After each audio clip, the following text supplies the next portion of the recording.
Hey guys, LevelCap here and welcome to another episode of This Week in Gaming. DICE has announced a release date for their In the Name of the Tsar Russian-themed Battlefield 1 DLC, which will go live on the 5th for premium owners and on the 19th for everyone else. DICE already released one of the new maps, Lupkow Pass, for premium owners. 3 of the other maps appeared on CTE for testing, and the remaining 2 maps, Galicia and Volga River, were playable at Gamescom, and footage of both are now available on YouTube. Both maps seem to be vehicle-focused, large maps with minimal infantry cover.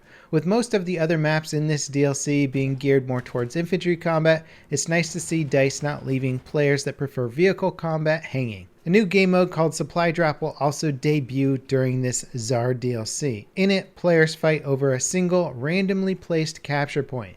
Standing in the objective area slowly awards your team points. It's a small-scale infantry-only game mode, but it does have elite class pickups spawned throughout the match.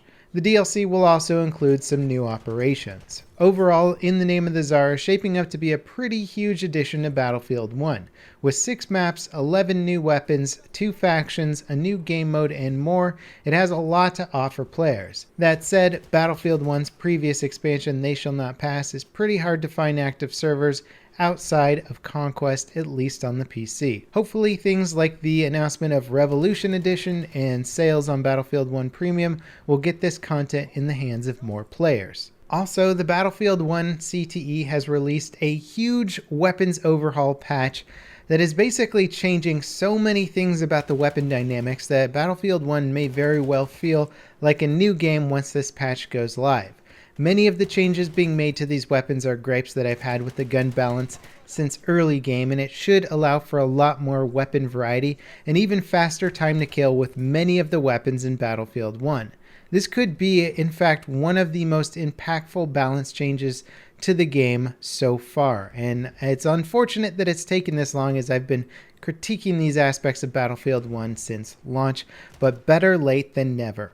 Also, they're adding in a really cool Legacy Conquest update that will make it so in order to gain points in Conquest, you have to control a majority of the points on the map.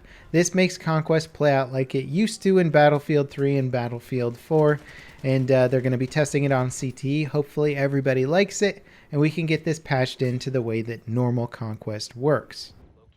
Full patch notes for Rainbow Six Siege Operation Blood Orchid have been released. It makes several major improvements to the game that Ubisoft worked on during Operation Health. Upgraded servers will be deployed with Blood Orchid's launch that will improve overall performance. The devs are working on a new physics system that should further improve server performance as well. The lighting system has been overhauled, so looking in or out of buildings will be a much better experience. Players shouldn't be blinded by windows or need night vision to see through holes in walls anymore. Optimization to character models has been made that improves their visual quality and standardizes their memory footprint. Over the course of Operation Blood Orchid, Ubisoft will be testing improvements to hit registration and how the game handles players with very high pings. Smoke grenades will now render identically for all players. Before, the plume of smoke might have looked different for each player because of how the game calculated them.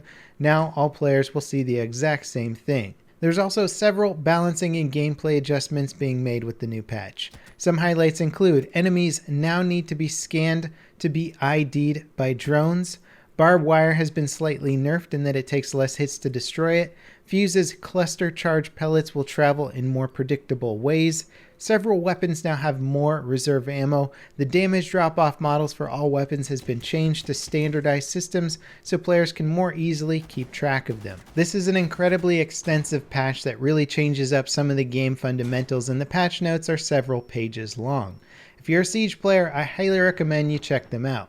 I'd have to do an entire video just to cover the bigger changes. People that were upset with Operation Health not seeming to deliver much of an improvement to the game should be very happy with this patch. It for sure mixes up a lot of things that needed tweaking, but overall it does a lot of good for the game.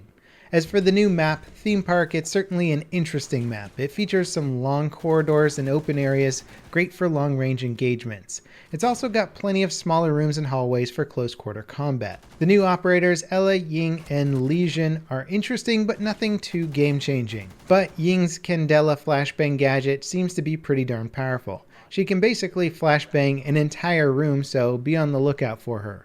Operation Blood Orchid goes live on September 5th. Players with access to the technical test server can play with the new content now. The latest patch for Overwatch added the long-awaited Deathmatch and Team Deathmatch game modes. Players can now go toe-to-toe via the arcade on existing maps customized specifically for new modes, as well as a new dedicated map, Chateau Gillard. The patch also includes some minor balance tweaks for a few heroes. The big rework of Mercy is still in testing on PTR. Also available on the PTR is a new map, Junkertown. The map was revealed last week at Gamescom and is set in the Australian outback. Unfortunately, Blizzard has not yet announced when this map will make its way to the standard edition of the game. Speaking of new maps, PlayerUnknown's Battlegrounds' upcoming desert map has been confirmed as 8 by 8 kilometers in size. Initially, the map was announced as being a 4 by 4 kilometer map. The devs found a larger map size better accommodated 100 players and the support for custom game features in the future. I wonder if this means PUBG will never have smaller scale maps. I'd like to see what a smaller map plays like because PUBG has some pacing issues in its current design, and the smaller map could in fact fix those. But I guess we'll have to wait and see what games on the new desert map actually play like. I did a full video this week covering PUBG in its current state, so be sure to check that out. GTA Online now has a Battle Royale game mode. Well, sort of. Called Motor Wars, it pits up to 4 teams of 1 to 4 players against each other to fight over weapons and loot. All of the weapon spawns are in fixed locations and each match lasts 10 minutes.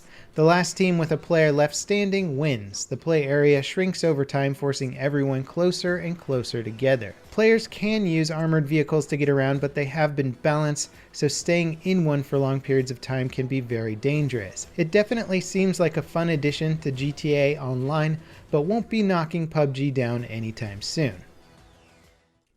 Destiny 2's PC beta has come and gone this week. Much to the delight of everyone, it went very smoothly. As far as ports go, it checks all the right boxes without any major issues. Though hitboxes might be a little bit of a problem in PvP. I did a full video covering my thoughts on the beta and how it plays, the content it offered, and more. I'll leave a link to that in the video description. Some PC players are concerned with how little recoil the weapons in Destiny 2 have.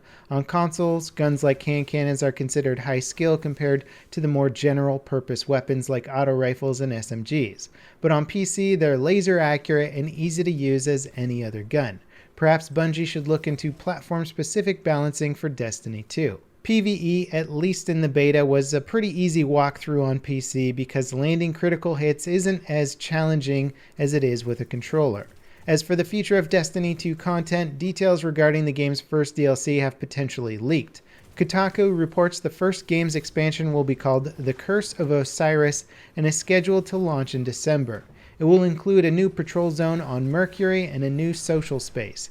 Destiny 1's first DLC, The Dark Below, was much smaller by comparison.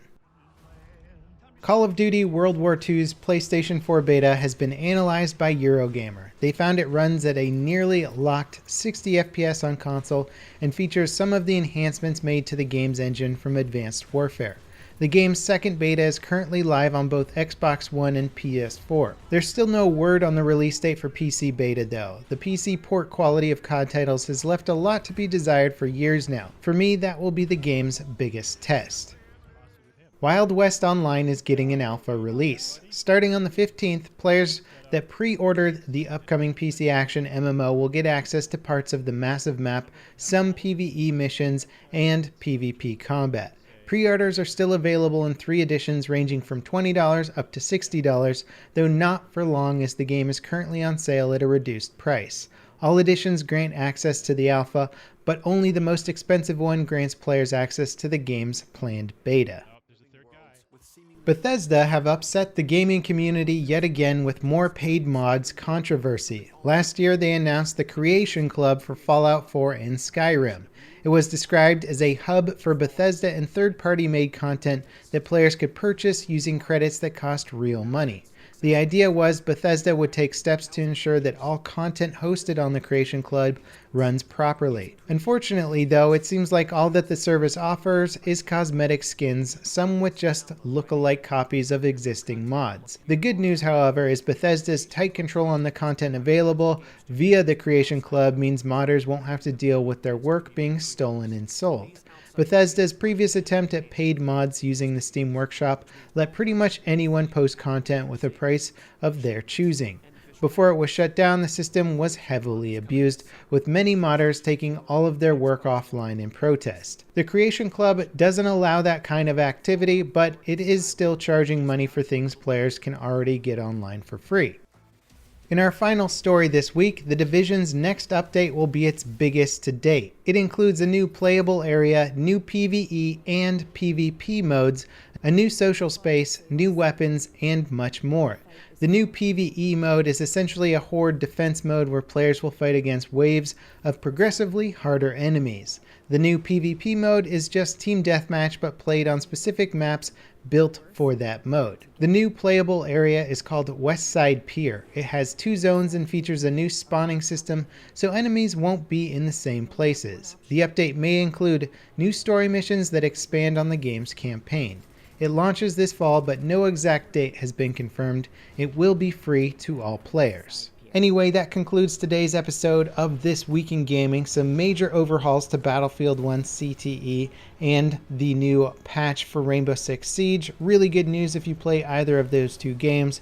As always guys, thanks for watching and I'll catch you next time. This is Level Cap signing off.